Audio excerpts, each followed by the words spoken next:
Flashback.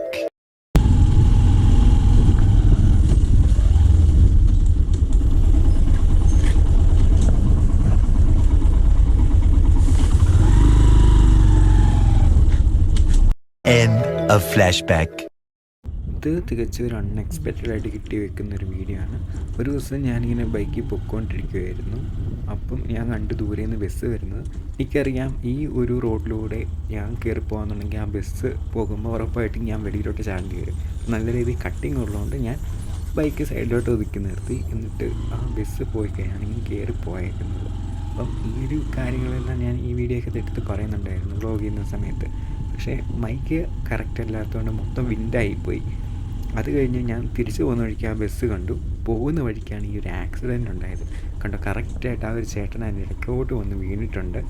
അപ്പം ആ bus കയറി വരികയും ആ ചേട്ടൻ ഇതുവഴി ഇങ്ങോട്ട് ഇറങ്ങി വരികയും ചെറിയൊരു വളം ഉണ്ടായിരുന്നു. അപ്പം ഒന്ന് സൈഡ് കൊടുത്താണ് തെന്നിപ്പോയി. അപ്പം തെറ്റ് എന്ന് പറയാൻ വേണ്ടി ആരുടെ ഭാഗത്തും തെറ്റില്ല. അവിടെ ശരിക്കും സംഭവിച്ചതെന്ന് വെച്ചാൽ റോഡിന് വീതിയില്ല, അതായിരുന്നു മെയിനായിട്ട് സംഭവിച്ചത്. പിന്നെ ഞാൻ പെട്ടെന്ന് തന്നെ ഓടി പോയി ആ ചേട്ടൻ്റെ അടുത്തോട്ട്. അപ്പോൾ തന്നെ ബസ് അവിടെ നിർത്തി. ബസ്സുകാർ ഇറങ്ങി വന്നു, എന്താ കാര്യം ചോദിച്ചു. അപ്പോഴാണ് ചേട്ടൻ പറഞ്ഞത് ആ സൈഡിൽ കൂടി കയറി വന്നപ്പം ഈ കരിയിലയൊക്കെ വേണ്ടി കിടപ്പുണ്ടായിരുന്നു, അതിൻ്റെ മേലെ വണ്ടി കയറിയതാണ്. അങ്ങനെ ഞാൻ മറിഞ്ഞു വീണത്.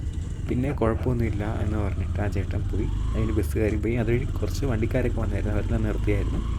ആരും എല്ലാവരും അന്വേഷിച്ചിട്ട് പോയി. പിന്നെ ഞാൻ ആ ബസ്സിൻ്റെ പുറകെ പോകാൻ ഉള്ള ഒരു ചെറിയ ധൈര്യക്കുറവൊന്നുമല്ല, എന്നാലും ആ ബസ് പോയിട്ട് നമുക്ക് പോകാമെന്ന് ഓർത്ത് നൈസായിട്ട് അവിടെ തന്നെ ഉള്ള ചായക്കടയിൽ കയറി. അപ്പോൾ നിങ്ങൾ ഡ്രൈവ് ചെയ്യുകയാണെങ്കിൽ സേഫായിട്ട് ഓടിക്കുക. റോഡിന് വീതി കുറവാണെന്നുണ്ടെങ്കിൽ സ്പീഡ് കുറച്ച് ഓടിക്കാൻ നോക്കുക. അത്യാവശ്യം സാഹചര്യത്തിൽ വണ്ടി നിർത്തി തന്നെ സൈഡ് കൊടുക്കുക.